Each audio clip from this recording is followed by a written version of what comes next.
तर हा आहे मोड आलेल्या मटकीचा कुरकुरीत डोसा. तर इथे आपण आपल्याला जसा हवा तसा करू शकतो. मऊ देखील करू शकतो किंवा कुरकुरीत हवा असेल तर कुरकुरीत देखील करू शकतो. तर लहान मुलं मोड आलेली मटकी खात नाहीत किंवा कंटाळा करतात किंवा त्यांना आवडत नाही. जर तुम्ही अशा पद्धतीने त्यांना मटकीचा डोसा करून दिलात तर त्यांच्यासाठी खूप पौष्टिक असा आहे. तर इथे 1 वाटी मोड आलेली मटकी घेतलेली आहे मी.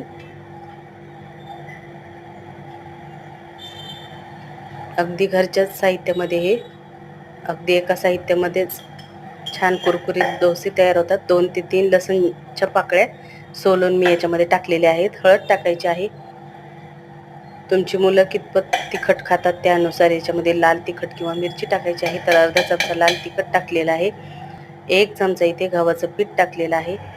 चवीनुसार मीठ आणि छान मिक्सरला याचं बॅटर मी असं फिरवून घेतलेलं आहे. अगदी अर्धी वाटीच पाणी टाकून, कमी पाणी टाकून याचं छान सरसरीत असं इथे बॅटर तयार करून घेतलेलं आहे. तुम्हाला हवं असल्यास त्याच्यामध्ये तुम्ही बेसन पीठ किंवा रवा देखील थोडासा टाकू शकता. तरी देखील मटकीचे छान डोसे तयार होतात. तर इथे पॅन गरम करायला ठेवलेला आहे आणि तेल लावून घ्यायचं आहे किंवा बटर, तूप काहीही लावा, जेणेकरून हा डोसा जो आहे तो चिटकणार नाही तव्याला. आणि अगदी लो गॅसवरती आपल्याला हा कुरकुरीत होईपर्यंत ठेवायचा आहे. गॅस अगोदर आपल्याला गरम तवा करून घ्यायचा आहे आणि नंतर अगदी लो गॅसवरती हा डोसा जो आहे तो अगदी असं छान सोनेरी रंगावरती छान आपल्याला इथे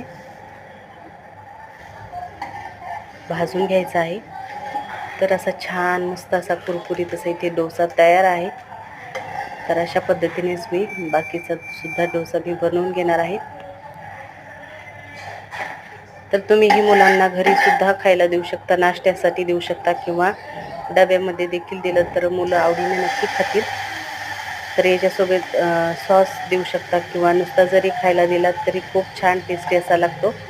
तर ही कशी वाटली तुम्हाला पौष्टिक कुरकुरीत डोसेची रेसिपी नक्की कमेंट करून सांगा.